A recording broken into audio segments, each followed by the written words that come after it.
know how to play the game, then tighten up. Detroit, it's time to tighten up.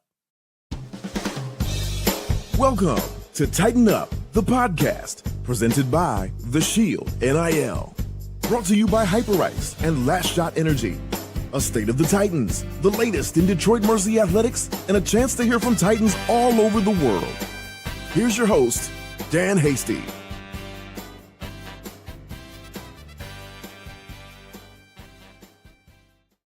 Well, it doesn't get much better than what we saw in Detroit over the course of the past 48, 72 hours. Detroit Mercy basketball, I think we can officially say they're back. I think the question was, how far back were they? How much were they over the course of maybe the last month or so? But it is just completely snowballed in the best of ways. We come to you now with the second episode of these emergency season of Tighten Up, and we bring back the podcast. And one of the parts of the podcast that we did last year that got more feedback than any other part was when we got a chance to just take a step back and, as they say, talk ball. And that's where Alex Khorey came in. Alex Khorey is a creative lead for Detroit Mercy basketball, and he's now back because the people demanded it. Alex Khorey, welcome back, my man. Thank you. I'm happy to be back. Tighten up, baby. It's so wild to see what has happened since we last had a conversation on this podcast. I mean, from the last time we talked, Orlando Lovejoy declared his return for his senior season. And I think that was really where the first domino fell. But it's so much more than that. And as they've kind of put this together piece by piece, I think one of the more satisfying things as we sit here coming off of a weekend sweep to Milwaukee and Green Bay, two teams that really gave the Titans their best shots respectively, is the fact that all of those pieces feel like at one point or another kind of took the bull by the horns, kind of took the reins and became the story. Yeah, I mean, I think it's, I think this season has shown more than anything that college basketball is just such a, it's not necessarily linear in terms of how you make it, so it's not like you take a half step here, you take a half step there, you might take 3 steps forward and then unfortunately take 4 steps back based on things, that are potentially out of your control. So to be able to weather any kind of up and down in this sport and to still be here in February and March and playing your best basketball as, we've been playing is something that you just have to be, grateful for, because I think there's teams every year that come out and start great. And then it's just, an injury happens or they just get fatigued. And by the end of the season, they're just not in the best shape that they were built to be in order to make the tournament. And, we're not a Power 5 school. We can't rely on things we did December 15th to get us into the tournament. So it's all about how you perform and your ability to get to Indy. And then, your ability to capitalize on that for the one bid that we have. I don't think Butler's showing back up. So I don't ever think we're going to get a second bid. So to be able to make sure you're playing your best basketball in March and to weather all those things, kind of like you said, and just to be at this moment, it's been so long since the last time we talked, it's just like, you can't help but, like you said, kind of take a step back for a moment and just like take it in and smile and be like, there was a lot of days, put in the gym and, put in and, any aspect of the program that just, it took a long time to get here. So it's great to see some positive results for sure. So a good chunk of you may be just simply listening to this conversation, although a handful of you can watch this conversation on social media. And if you're watching Alex, you're seeing that he's barricaded in some type of an office setting. I have a feeling that's because you have been working and creating over there when it comes to what this team has done over the past couple of weeks. I would imagine that your days have been a little busier lately.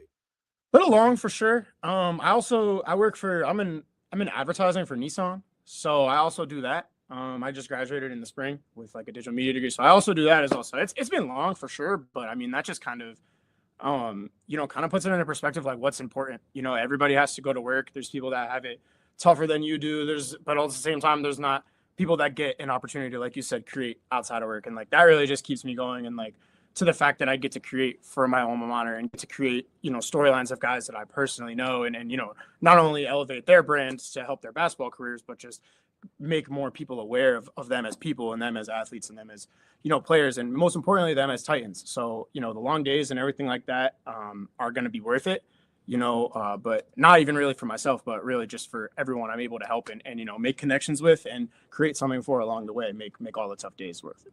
You nailed it when you were talking about, and you said connections.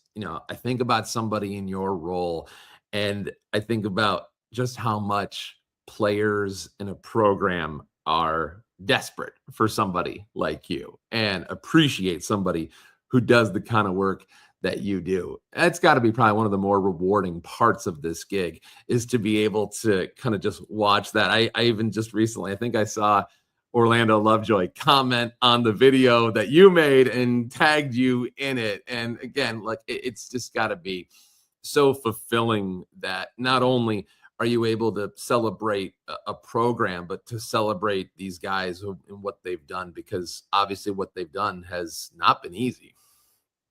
Yeah, absolutely. And, not even it's really even not, so much about what I do either. There's other people that work in this office that do great work. Jack does great work on photos, and PJ does a great job with his game notes. Like if you really want to know about our team and how we're trending, go read PJ's game notes. But it's absolutely true. I mean, at the end of the day, like I really more think about it as, what can I do to help the team? Like if I could be out there scoring, I promise you I would be. But unfortunately, the physical limitations that, God has blessed me with that are not going to let that happen. So I would, this really is my team and my alma mater, and I really do care about it.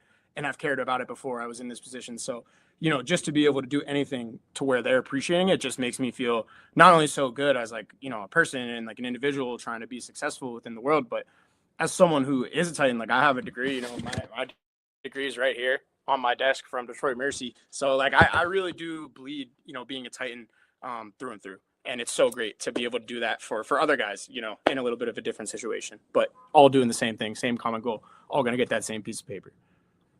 So I feel like we have just so much to cover and not nearly enough time to do it. But I feel like when you think about this basketball season, what's the first thing you think about?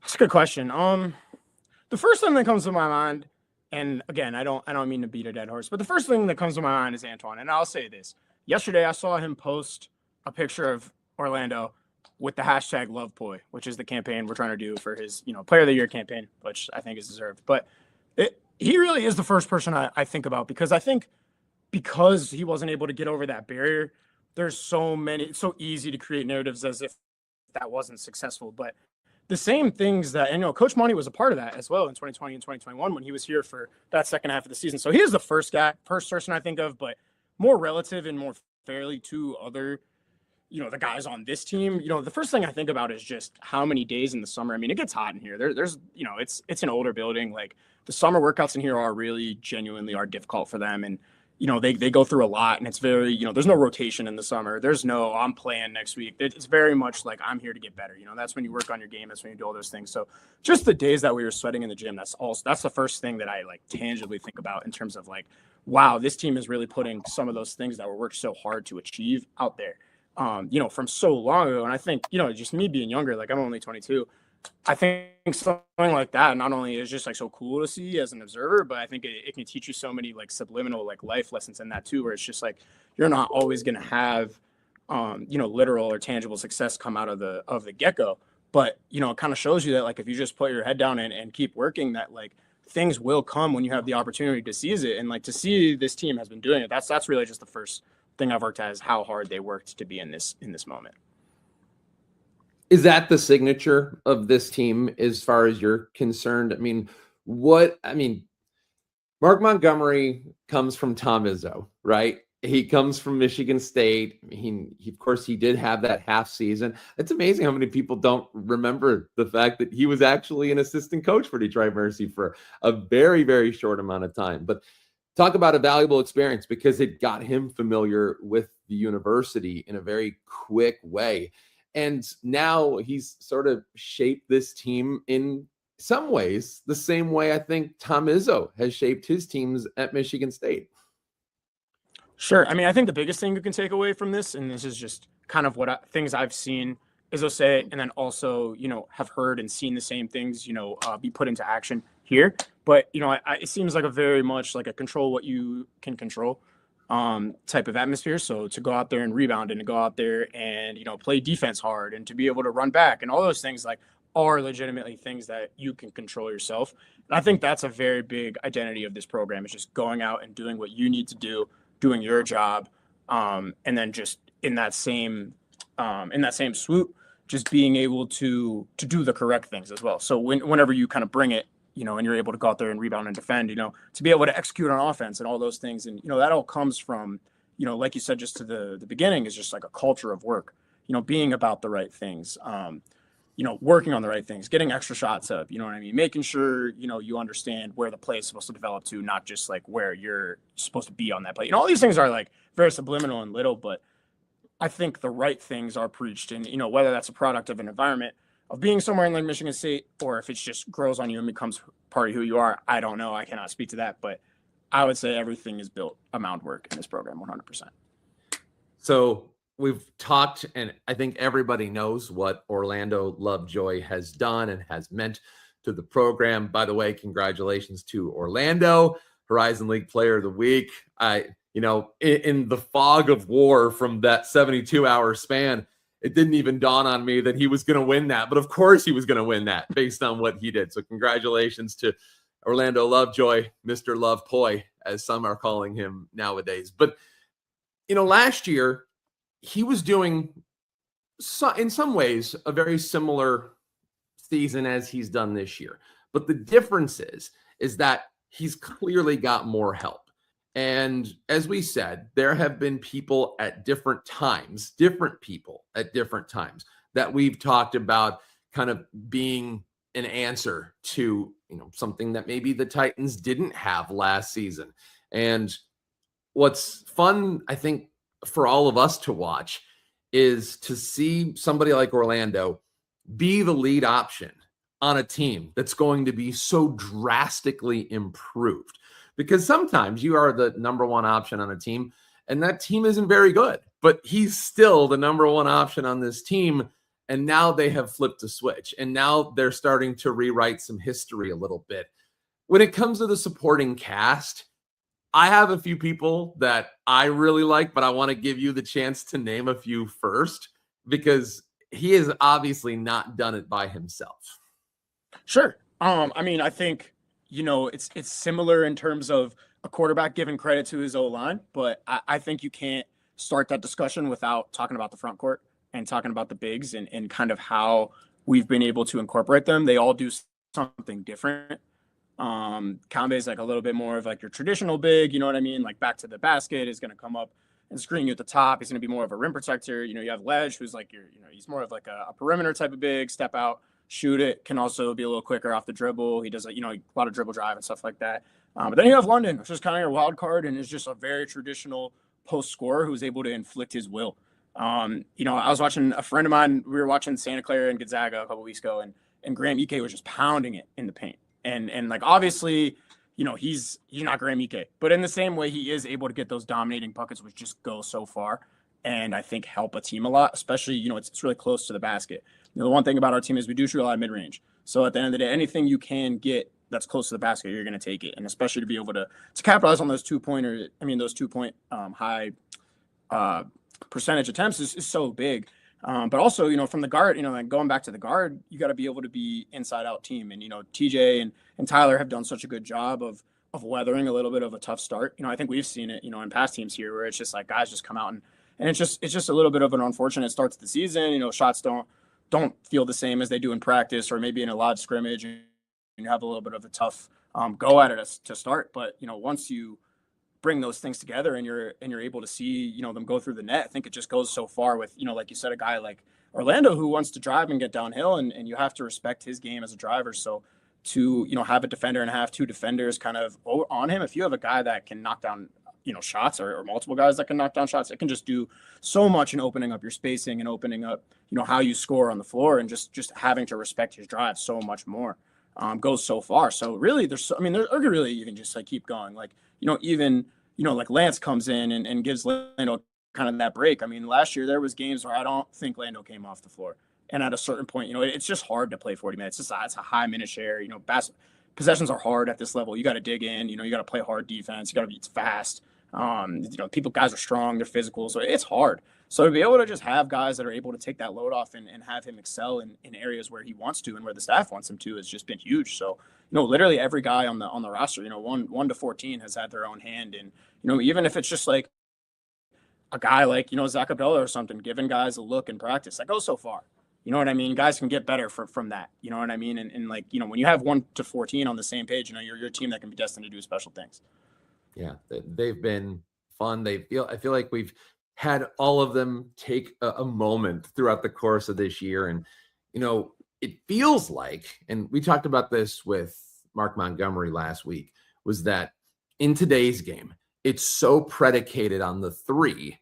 And when it's not the three, it's an attack of the basket. It's a drive to the hoop. So basically, points are scored in 2 separate areas of the court. And that's where we get the whole spacing conversation, right? But when you've got a guy like Orlando, who is really such a unique player in today's game. I mean, you can call him a throwback if you want to call him that, but really he's kind of on his own playing field in terms of the rest of the basketball landscape. And thus, I think it gives them that 3-level scoring ability that not a lot of teams these days have. But aside of that, I do want to focus in on one thing that Orlando said. It was after the game against Milwaukee on Friday. And he said, and he didn't have to say this, but when something profound gets said, your ears perk up a little bit. He said that as it pertains to this team, they have, quote, the best chemistry of any team I've ever played on. Go back and watch that interview if you haven't seen it. Matt Kibbe did a terrific job. But what does it mean to you, knowing what you know about this school and knowing what you know about this program, to hear the leader say something like that? I mean, it's great to see. I think, so many times in college athletics now, it's always about, because players are able to be compensated and because players are in different situations than they've been traditionally, I think it's so easy to come to the conclusion that it's not about the name on the front anymore. But that's not necessarily true, in my opinion. If it's all about it's really always been about just getting guys to care about a common goal. And in this case, like not only the name on the front in the school, which I do think that is what they play for, but I just think that it's more indicative of the fact that they care so much about each other and care so much about the city of Detroit itself. And I think that goes so far in terms of, playing for what's on the front, because, Detroit's going to be the first thing that you do read on the front. And to have guys that are prideful in that and are going out and when they lose, it means something and it hurts them because they don't want to see their city take any losses. I think that goes so far. And then, you kind of get that mercy aspect in terms of like, as the season goes on, it becomes Detroit Mercy, becomes this unique thing that is not only representative of the city and of these guys, but representative of the entire university and, how they're able to come together and play for each other and just have fun out there. I think, a lot of the time it's just when you're having fun on the court, a lot of times you end up winning, I think, in terms of an overall perspective. So it's just been so good to see them smile and so good to see them, go out there and just play so hard. I think that's also indicative of, a good, strong team chemistry and culture. Like you're not going to play hard for guys that you don't care about. You know what I mean? And just at the end of the day, you might take that one possession off or whatever. And I mean, we won by one, legitimate possession, discounting the 2 fouls at the end. One possession that you take off could be the difference between going to overtime and winning that game. So, or even, losing or something like that. So I think that it really does go so far and there's so many facets to it and directions that you could take. But I think that you hit it on the head for sure. In and of itself, I'm glad you brought that up. It almost had felt like, and I think we've even talked about this at one point or another, it felt like in years past, this team either won a game by 20 points or lost by 20 points or 30 points. It was really no in between. And thus winning those tight games, winning those close games, that to me is the biggest difference as it pertains to this team. They've actually learned how to win, which is something that doesn't come with a 20-point victory. It comes with the 1 possession, the 2 possession games, and they have a good collection of those. So now they look towards the final weekend of the regular season and how this is all going to shake out as it pertains to the Horizon League tournament. And we'll end on this one because obviously there's still some basketball left to be played. And, as we kind of look at what's left on the table, I don't know, it gets more and more apparent that the Titans, for all the great work that they have done to this point, they might actually need to win another game. They might actually need to win another game in order to go into that top 5, into that spot that's going to allow them the chance to host a first round game. So what do you think? What do you think happens in these games against two really tough teams? There are a lot of other teams that are very happy that they don't have to deal with Oakland and Robert Morris.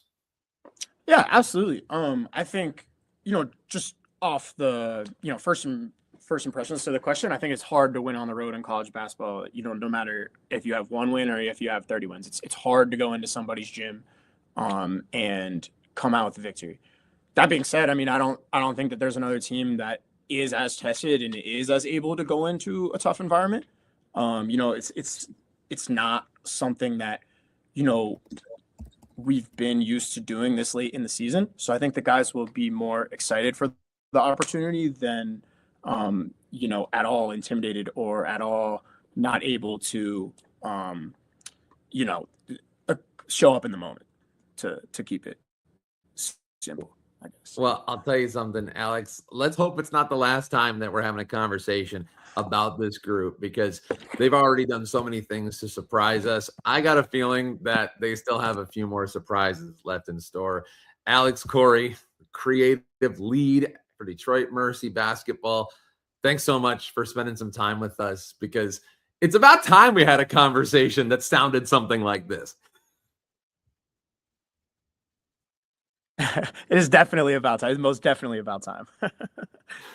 Good stuff from Alex Khorey and a great, honest conversation about what we have seen over the course of this season. So much fun that we've been able to have watching Detroit Mercy basketball.